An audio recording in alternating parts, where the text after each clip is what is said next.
This cadre is a famous Huaye general, deeply trusted by General Suyu, and has made outstanding military exploits many times in the War of Liberation.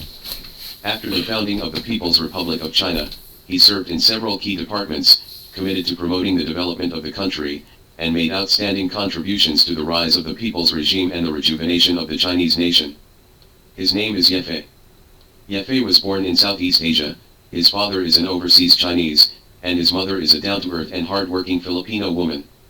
When he was young, he was sent back to live in China, and he finished high school and middle school in Xiamen. At the age of 14, he joined the Communist Youth League and officially embarked on the road of revolution. After the Agrarian Revolution began, under the leadership of the party organization, he actively confronted the reactionaries and confronted the enemy on the front of public opinion. In 1929, he was betrayed by a traitor, his whereabouts were exposed, and he was arrested and imprisoned by enemy agents. When the father in Southeast Asia learned that his son was in jail, he immediately asked someone to find a relationship to save his son. It took a lot of effort to fish Ye Fei out of the prison. At the end of the same year, he returned to the Philippines to study business with his father. In 1932, because he was worried about the revolution, he sneaked back to Fujian and continued to fight against the enemy side by side with his comrades. In the following year, under the order of the party's Central Committee, he participated in the opening up of the eastern Fujian Soviet area, and ignited the flames of revolution in Guangzhou and Zhangzhou. In 1934, the Central Soviet area was occupied by the enemy, and the main force of the Red Army turned westward. The Fujian Provincial Party Committee also suffered heavy blows. The administrative center was destroyed, and the command system was declared paralyzed. Faced with this situation, other comrades panicked for a while, not knowing what to do next, but Ye Fei remained calm. He advocated the continued maintenance of the eastern Fujian Soviet area, and at the same time gathered the guerrillas in the Soviet area into an independent division to continue fight against the Nationalist Army. Although Ye Fei has not received systematic military training, he fights with discipline and discipline. He has won many times with fewer victories, and defeated the Kuomintang army. Pushed the revolution to a small climax. After the outbreak of the anti-Japanese war, Boss Chen sent people to Fujian to get in touch with him and ordered him to lead his troops out of the mountain to accept the adaptation and go to Huaye to resist the Japanese invaders. In 1939, he rushed to southern Jiangsu to command the volunteer army to fight. In June and July of that year, he led his officers and soldiers to attack Japanese train stations and airports one after another, severely hitting the arrogance of the invaders. The Japanese army was enraged, and immediately mobilized heavy troops to retaliate against General Ye. After assessing the situation, General Ye believed that his side was still weak and unable to fight the enemy, so he decisively chose to lead his army to retreat to the Central Soviet Union to take refuge. In 1944, the Japanese army was exhausted and the defeat was irretrievable. Ye Fei took advantage of the situation to intensify his offensive and gave the enemy a final blow. At the same time, he dealt with the Kuomintang army to safeguard the interests of the Red Camp without destroying the United Front. After the outbreak of the War of Liberation, he was ordered to go north to Shandong to support Boss Chen. After the establishment of Huaye, he served as a commander of the First Column. After the founding of the People's Republic of China, the People's Liberation Army planned to attack Taiwan across the sea. In the late autumn of 1949, Ye Fei was ordered to occupy Kinmen. However, due to insufficient preparations and mistakes in strategic command, the PLA failed to achieve the planned goal. He suffered a defeat under Huaye and lost many outstanding officers. After the war, he took the initiative to review his mistakes to the party's Central Committee and took corresponding punishments. In 1953, he was transferred to the Nanjing military region as the deputy commander and concurrently served as a high-level cadre of the Fujian Provincial Party Committee. In 1956, he became the top leader of the Fujian Provincial Party Committee and also served as the leader of the Fuzhou military region. It is extremely rare, which shows how much the party's Central Committee trusts him.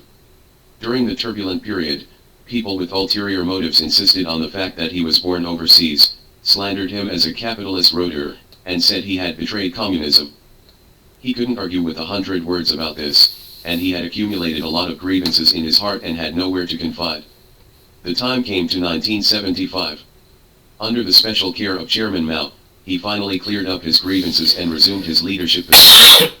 In 1979, he was transferred to the naval force as a leader. During this period, he focused on two major tasks.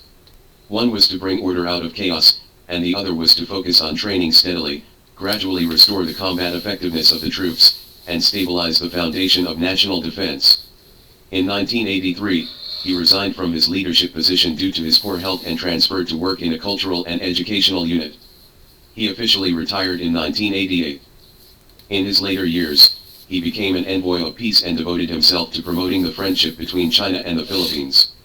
In 1999, the tried and tested Red Warrior finished his glorious life at the age of 85.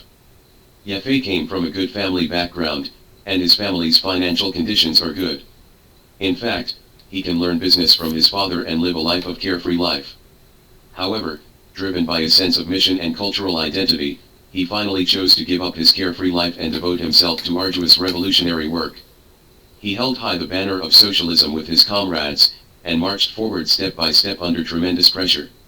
Overcome all difficulties, realize the century-old plan, establish a free and democratic country, let the Chinese nation get rid of oppression, and move towards a new tomorrow.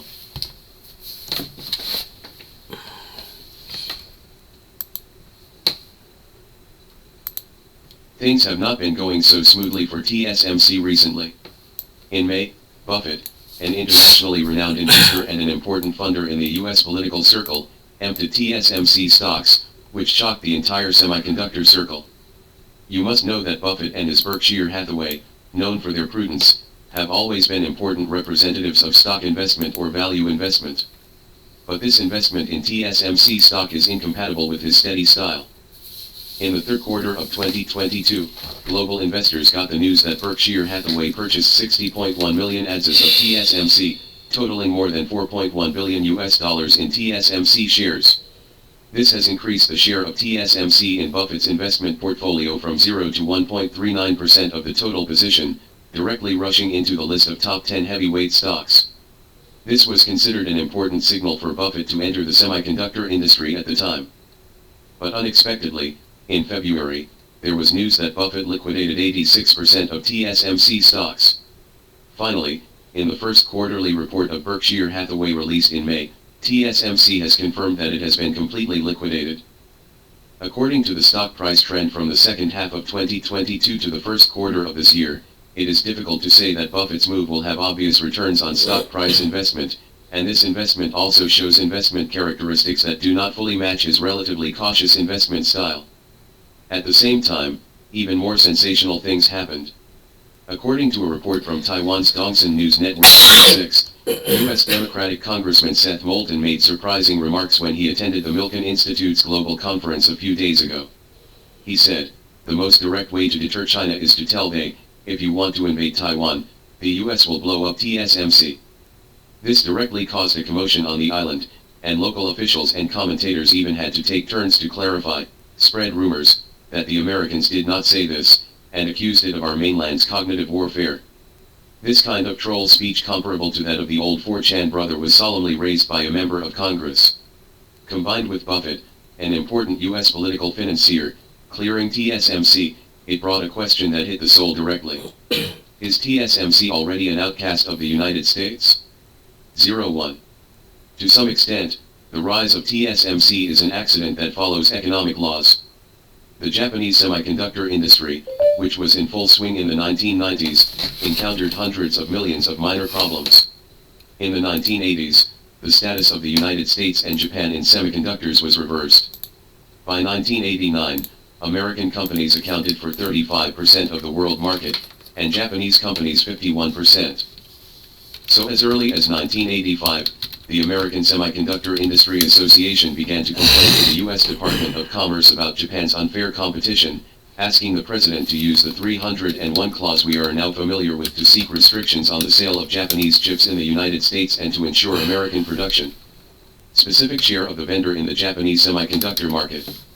In 1986, the U.S. government began to act on these complaints, taking advantage of the previous year's Plaza Accord, which required the Japanese government to voluntarily agree to a series of trade restrictions. Therefore, Japan and the United States signed the first 5-year Japan-US Semiconductor Agreement, which mainly restricted and regulated the sales of Japanese chips in the United States and third countries, and gave the US government the right to set the sales price of Japanese semiconductors. It is required that in Japan you must leave at least 10% of the market to American companies. According to the additional confidential agreement that was disclosed later, the US actually expect to achieve a 20% market share in Japan with relevant help in 5 years' time. It also prohibits Japan's Fujitsu from acquiring Fairchild Semiconductor Corporation of the United States. This is very pitted, isn't it? What's even worse is that in 1989, the Japanese bubble reached its peak, and within a year or two, the Japanese stock market and property market experienced a round of bubble collapse. Sales of semiconductor products in Japan have declined worldwide. By the end of 1990, the foreign semiconductor market share in Japan had only increased from 8.5% to 14%, failing to reach the target of 20%. At this time, the Americans came again and demanded to sign a new treaty with Japan.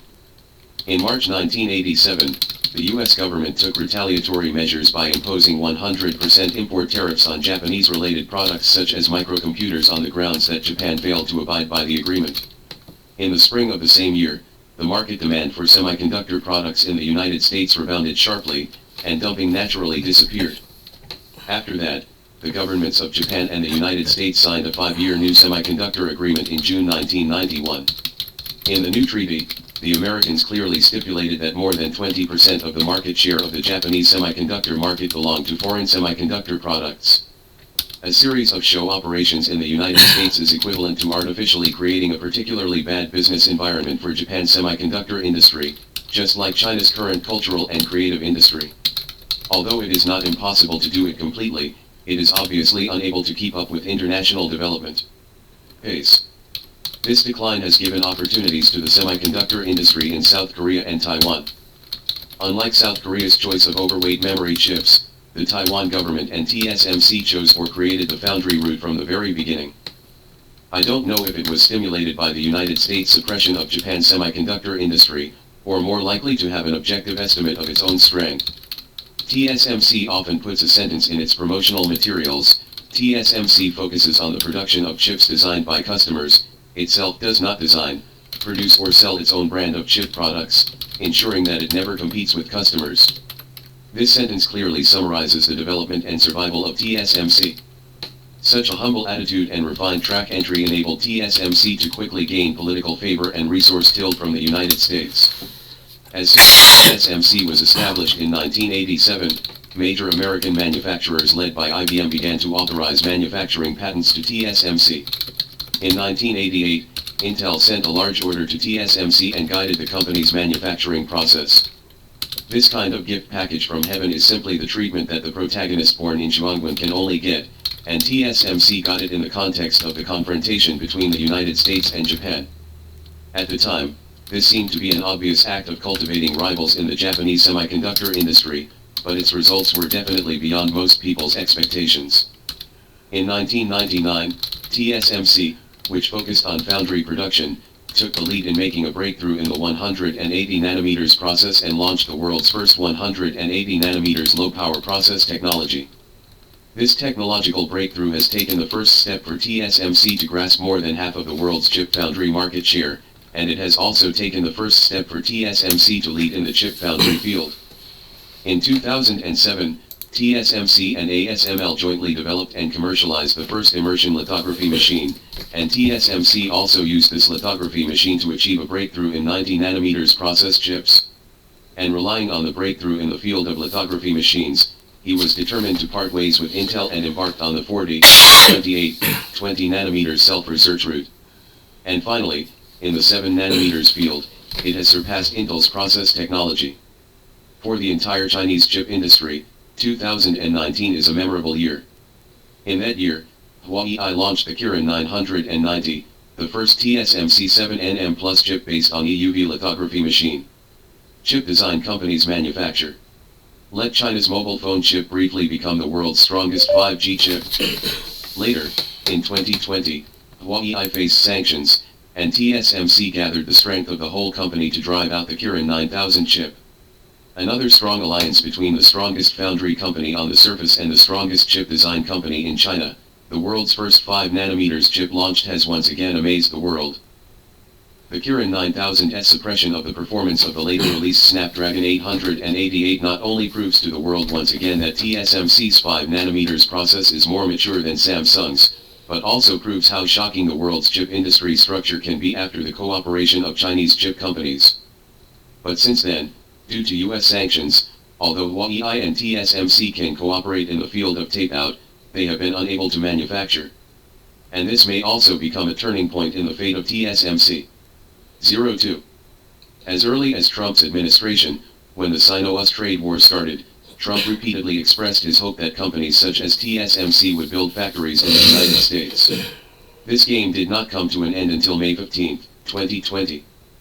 On the same day, TSMC suddenly announced that it plans to build an advanced chip factory in Arizona, USA, with a cost of about $12 billion, and plans to produce the most advanced 5 nanometers process chips at that time.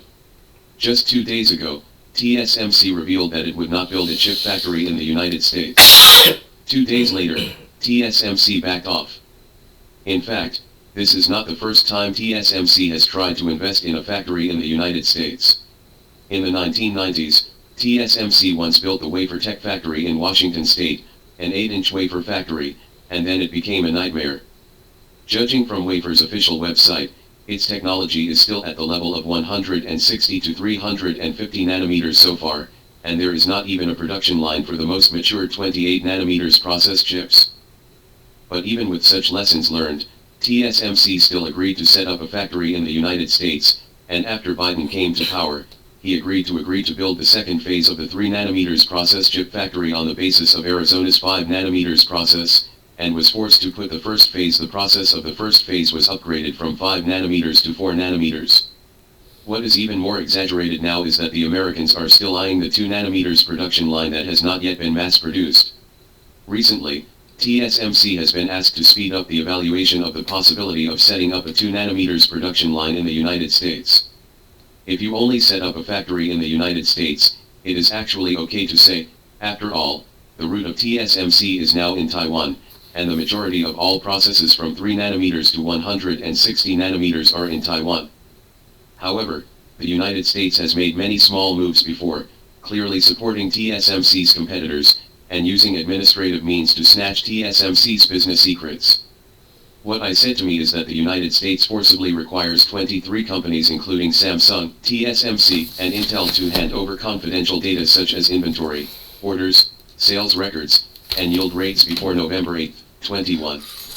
Some people said that submitting confidential data can get a US dollar subsidy from the US government.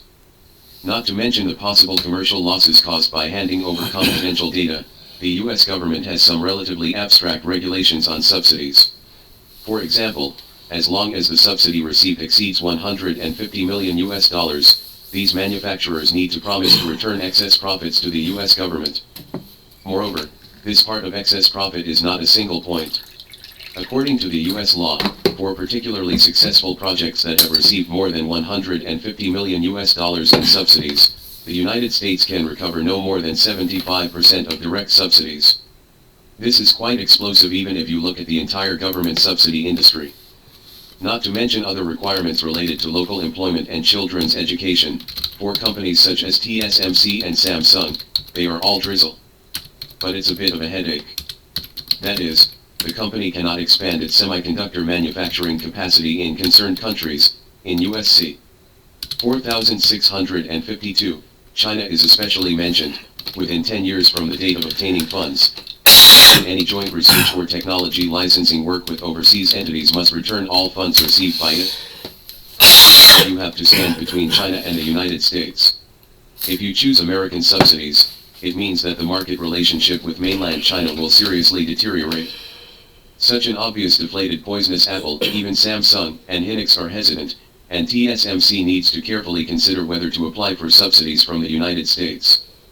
Secondly, if a company wants to apply for subsidies, it needs to hand over the chip technology used in high-performance computing computers to the United States, and also disclose the data and information related to the company's production. This means that the industry has left a huge backdoor for some pro-sons, and as we all know, the revolving door in the United States is on the table.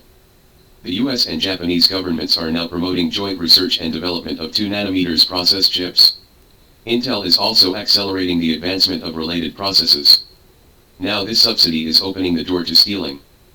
But if you don't take this subsidy, you may be considered disloyal to the United States. Now the entire industry is in a downturn. Since the third quarter of last year, TSMC's top 10 customers have all cut orders, including Apple, Qualcomm, Nvidia, and Intel in the United States. Now 70% of TSMC's orders depend on the United States. If the US government and capital collude in the future, saying that they are worried about geopolitical risks and cut orders further, won't TSMC become a waste that Americans throw away? So do you take it or not? How will your team stand? 03. Many Taiwanese friends once joked that our mainland dare not attack Taiwan because Taiwan has TSMC. Once TSMC is hit, the United States, Japan, South Korea, and even European countries will come to interfere. In the eyes of those people, TSMC is their protective mountain, which makes sense to some extent. After all, TSMC supplies more than half of the world's foundry chips. But now this sacred mountain does not seem to be able to keep Taiwan. Guo Zhenliang, a well-known Taiwanese commentator, relayed the revelations of National Taiwan University professor Yang Yongming on the program last year, saying that Yang said he had read an internal report that contained a list of 150 people covering the TSMC engineers that the United States is ready to withdraw when necessary. Netizens with talent and good deeds on our side also laughed at the Taiwan independence leaders over there. When reunification, the US military will take the list and withdraw TSMC engineers one by one, and then use Taipei Iron Fist to knock Tsai Ing-wen off the helicopter. The joke is a joke, but the reality is that TSMC cannot be moved to Taiwan. TSMC has contracted many local high-end employment and high-value-added industries in Taiwan, and it can even be said to be the last essence of Taiwan's economy. At one time, 90% of graduates with a master's degree in chemistry from National Taiwan University joined TSMC. The professors joked that the master's degree in chemistry is a TSMC guarantee class, and they also called for the abolition of the master's degree in chemistry. After all, there are not enough PhD students there. In the context of the island's economic growth rate being kept at a low rate all year round, TSMC has maintained a growth rate of more than double digits all the year round, and its revenue has increased by 42.6% in 22 years. For Taiwan's local economy and even local finance, saying is crucial.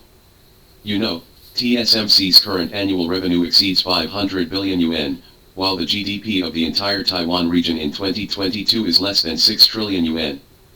At the same time, TSMC has also seriously affected Taiwan's power and water supply layup. As we all know, the semiconductor industry is a not-so-environmental friendly industry with high energy consumption and high water consumption. A large part of the reason why TSMC's first factory in the United States failed to develop in Washington state was that the United States disliked TSMC's excessive energy consumption and did not want it to drag down the local environment and economy.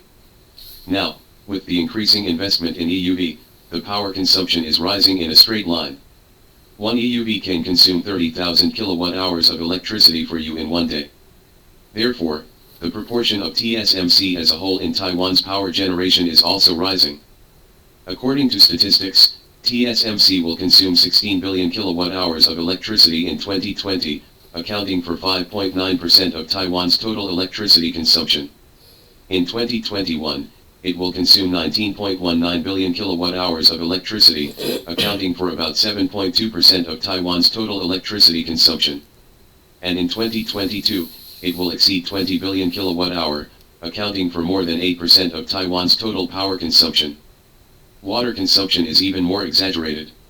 Even though TSMC has achieved 86.7% process water recycling in 2019, the chip factory in the Science Park in southern Taiwan can still consume 99,000 tons of water every day. This is only part of TSMC's overall layup. It is estimated that TSMC consumed 80 million tons of water last year to manufacture chips. This much water can fill 92 water cubes. Some people may say that Taiwan has a tropical climate, and this water is not in the north, so there is no problem.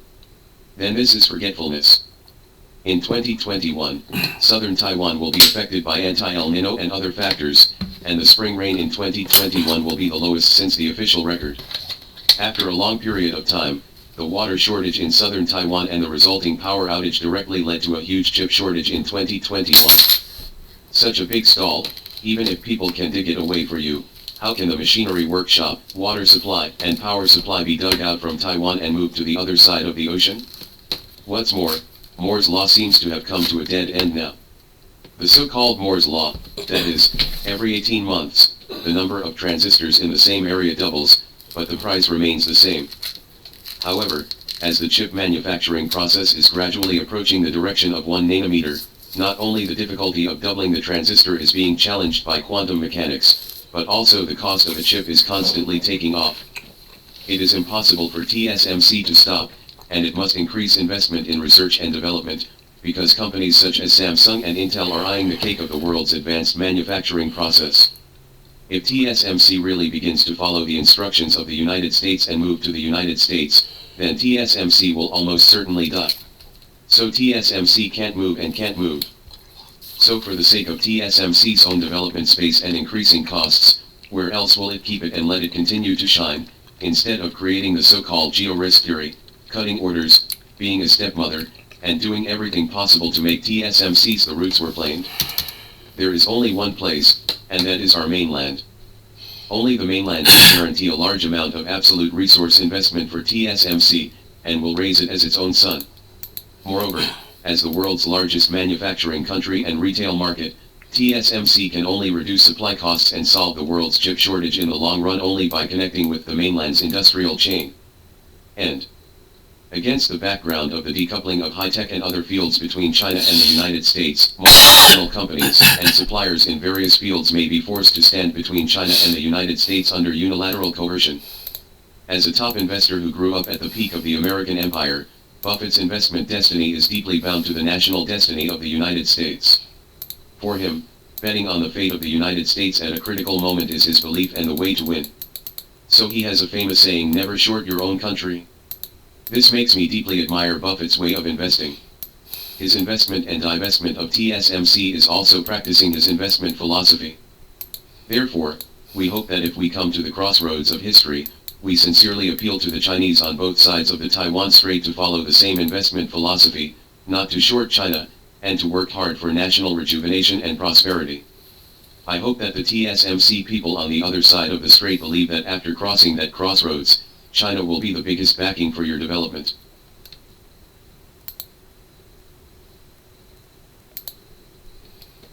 According to reports, O'Neill proposed the concept of BRIC in 2001, namely Brazil, Russia, India and China. Later South Africa was also included. He believes that since the concept of BRICS was put forward, the world economic pattern has changed. In purchasing power parity terms, the BRICS share of global GDP is now higher than that of the G7 in dollar terms. He also said that as more and more countries are considering joining the BRICS, in this case, the BRICS could become the basis for some kind of competitor not only in currency but in the financial system of the United States. RT also said that when it comes to sanctions against Russia and the West, the Economist said that due to its close ties with the BRICS countries, Moscow is doing better than those who impose sanctions think. The BRICS countries originally consisted of Brazil, Russia, India, and China, and South Africa joined in 2011. One economist ranks the countries among the fastest growing economies, arguing that together they will dominate global commerce by 2050. The BRICS countries have already received applications from 19 countries to join ahead of their meeting of foreign ministers in June, which could expand the group's influence in the Middle East and Africa, and also shows that the BRICS countries aim to achieve true global influence. "We are getting applications to join every day," said Sukler, South Africa's special envoy for Asia, the Middle East and the BRICS. On the 29th of this month, Brazilian President Lula met with visiting Venezuelan President Maduro. Maduro said Venezuela wanted to join the BRICS, a move Lula agreed with. In addition, at the press conference held with Maduro, Lula once again mentioned the topic of de-dollarization, saying that he dreams of having a regional currency that replaces the US dollar. Lula has repeatedly asked why do all countries use the US dollar for settlement and emphasized that the BRICS countries should establish a unified currency system.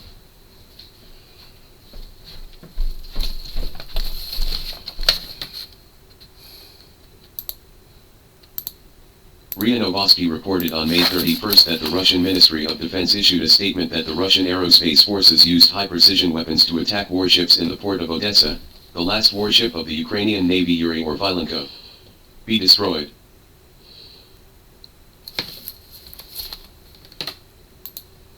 RIA Novosti reported, special statement, the content of the above works, including video, pictures, or audio, was uploaded and released by users of the self-media platform.